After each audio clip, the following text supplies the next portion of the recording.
வந்து விடிந்தும் விடியாத காலை பொழுதாக விளைந்த கலை அன்னமே. நதியில் விளையாடி கொடியின் தலை சீவி நடந்த இளம் தென்றலே. வளர்பொதிகை மலை தோன்றி மதுரை நகர் கண்டு பொலிந்த தமிழ் மன்றமே.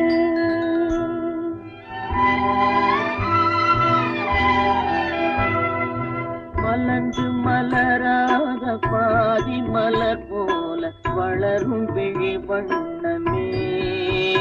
வந்து விடிந்தும் விடியாத காலை பொழுதாக விளைந்த கலை அன்னமே.